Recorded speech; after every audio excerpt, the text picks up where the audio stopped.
کہ کچھ اعمال سے تو برکت بڑھتی ہے اور کچھ اعمال سے برکت گھٹتی بھی ہے، وہ بھی پتہ ہونا چاہیے. یہ نہ ہو کہ وہ عمل کرتے پھریں جو برکت ختم کر دیتے ہیں. تو برکت گھٹتی کس سے ہے؟ نمبر 1 بدنیتی سے گھٹتی ہے. جو بدنیت انسان ہوگا نا اس کی زندگی میں برکت نہیں ہوگی، برکت نہیں ہوگی اس کی زندگی میں. کئی ہوتے ہیں نا نیت کے کھوٹے، برا سوچنا، نیگیٹو تھنکنگ، بیوی کے بارے میں بھی نیگیٹو تھنکنگ، ماں باپ کے بارے میں بھی، دوستوں کے بارے میں بھی، دفتر میں کام کرتے ہیں وہاں نیگیٹو تھنکنگ. جو نیگیٹو تھنکنگ والا بندہ ہوگا نا اس کی زندگی میں کبھی برکت نہیں ہوگی. اللہ اکبر کبیرہ. ایک شعر یاد آ رہا ہے پنجابی کا، آپ حضرات کو ٹائم ہے، یہ آج آپ حضرات کو شعر سناتے ہیں، اس کا ترجمہ بھی ساتھ کر دے گا. ہمارے یہاں ایک بزرگ گزرے ہیں سلطان العارفین باہو سلطان رحمت اللہ علیہ، ان کے پنجابی کا کلام بہت معروف ہے. فرماتے ہیں جے ناتیاں دھوتیاں رب ملدا تے ملدا کمبیاں مچھیاں نو. اگر نہانے دھونے سے خدا ملتا تو مچھلیوں کو اور کچھووں کو خدا مل جاتا، ہر وقت ہی نہاتے دھوتے رہتے ہیں. یہ سر منایا رب ملدا تے ملدا بھیڑاں سسیاں نو. اگر سر منڈانے سے رب ملتا تو ایک بھیڑ کی قسم ہے، سر پہ بال نہیں ہوتے باقی پورے جسم پہ ہوتے ہیں، تو اس کا تو سر ویسے ہی منڈا ہوا ہوتا ہے، اس کو خدا مل جاتا. یہ ذکر کیتے ہیں رب ملدا تے ملدا کال کڑیچیاں نو. ایک پرندہ ہوتا ہے کالا سا، وہ شام کو لٹک جاتا ہے کہیں اور ساری رات آواز نکالتا رہتا ہے، تو کہتے ہیں وہ تو ساری رات ذکر کرتا ہے، اس کو خدا مل جاتا. جے جتیاں ستیاں رب ملدا تے ملدا دانداں کھسیاں نو. پاک دامنی سے خدا ملتا تو جو خسی بیل ہوتا ہے وہ تو مادہ کی طرف آنکھ اٹھا کے بھی نہیں دیکھتا، اس کو بھی خدا مل جاتا. تو یہ باتیں کر کے فرماتے ہیں جے ناتیاں دھوتیاں رب ملدا تے ملدا کمبیاں مچھیاں نو. جے سر منایا رب ملدا تے ملدا بھیڑاں سسیاں نو. ذکر کیتے ہیں رب ملدا تے ملدا کال کڑیچیاں نو.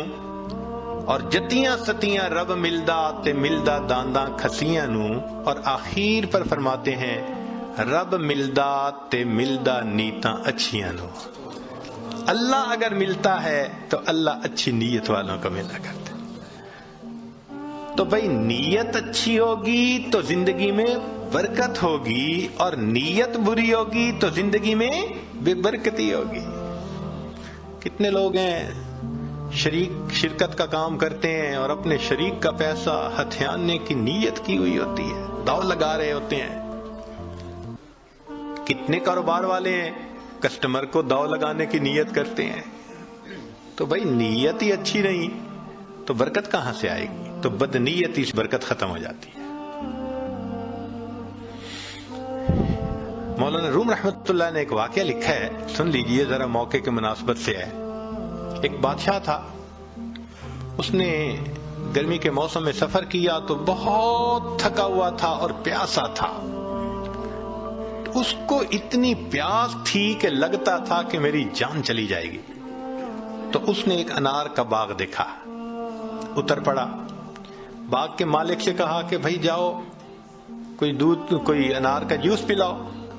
وہ باغ کا مالک گیا اور جا کے ایک گلاس بڑا بھر کے لایا انار کے جوس کا. اس نے پیا، اتنا ٹیسٹی، اتنا مزیدار کہ بس مزہ آ گیا. اب جب اس نے پیا تو اس نے پھر مالک کو کہا کہ بھئی ایک گلاس اور لے آؤ. مگر ساتھ ہی دل میں خیال گیا کہ یار یہ باغ تو میرے پاس ہونا چاہیے. اب وہ دوسرا گلاس جب لے کے آیا تو اس نے پیا تو جناب اتنا کھٹا کہ پیا نہ جائے. تو بادشاہ نے کہا بھائی مجھے تو لگتا ہے کہ یہ درخت بدل گیا ہے، جس وجہ سے یہ جوس کا ذائقہ بدل گیا. وہ بھی سمجھدار تھا، اس نے کہا بادشاہ سلامت، درخت نہیں بدلا، مجھے لگتا ہے آپ کی نیت بدل گئی ہے. پہلے نیت اچھی تھی، اللہ نے ٹیسٹی بنا دیا تھا، اب نیت بد ہو گئی، اللہ نے اس کو کڑوا بنا دیا ہے. تو سب سے پہلی چیز جس سے برکت آتی ہے وہ نیک نیتی، اور جس سے بے برکتی ہوتی ہے وہ بد نیتی. اور دوسری چیز معصیت، گناہ جو ہے نا یہ برکتوں کے دروازے بند کر دیتے ہیں. اللہ تعالیٰ برکتوں کے دروازے کھولتے ہیں اور ہم گناہ کر کے ان دروازوں کو اپنے لیے بند کروا دیتے ہیں. جو گناہ کرتے ہیں وہ اتنی مقدار برکتوں کی بند کروا دیتا ہے. اگر ہم سوچیں تو ہم تو صبح سے شام تک برکتوں کے دروازے بند کروانے میں لگے ہوئے ہوتے ہیں، تو برکتیں کہاں سے آئیں؟ تو معصیت سے برکتوں کے دروازے بند ہوتے ہیں، نیکی سے برکتوں کے دروازے کھل جاتے ہیں. اس لیے قرآن پاک میں اللہ فرماتے ہیں کہ اگر تم نیک بنو گے لَأَكَلُوا مِن فَوْقِهِمْ وَمِن تَحْتِ أَرْجُلِهِمْ، ہم ان کو وہ نعمتیں کھلاتے جو آسمان سے اترتی ہیں، ان کی روحانی غذا بنتی، اور وہ نعمتیں کھلاتے جو پاؤں کے نیچے زمین سے نکلتی ہیں، ان کے لیے جسمانی غذا بن جاتی.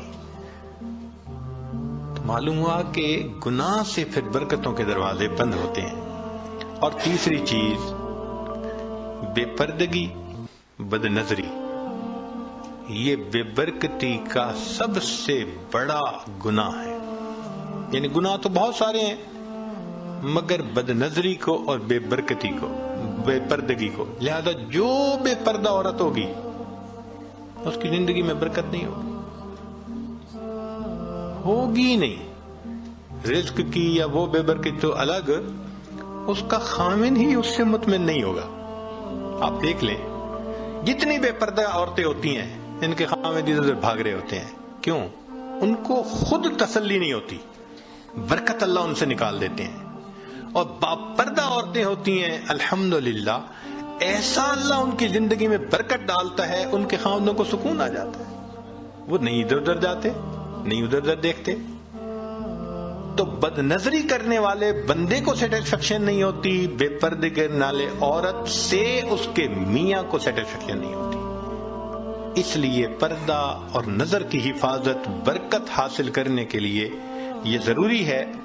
اگر ہم ان کو حاصل کر لیں تو اللہ رب العزت ہمیں برکت عطا فرمائیں گے. چنانچہ نبی علیہ السلام نے برکت کی دعا سکھائی، اللہم بارک لنا فیہا. نبی علیہ السلام دعا مانگا کرتے تھے، اللہ میرے لیے ان میں برکت رکھ دیجئے. دعا ہے اللہ تعالیٰ زندگی میں بھی برکت عطا فرمائے، موت میں بھی برکت عطا فرمائے. فرمایا کہ جو آدمی 10 مرتبہ صبح و شام پڑھ لے اللہم بارک لنا فی الموت، بارک لنا فی الموت، اللہ تعالیٰ اس کو کلمے پہ موت عطا فرما دیتے ہیں. تو بھائی آج کے بعد اپنی دعاؤں میں جہاں اور بہت کچھ مانگتے ہیں اللہ سے برکت بھی مانگیں. ہمارا مسئلہ اصل میں برکت نہ ہونا ہے.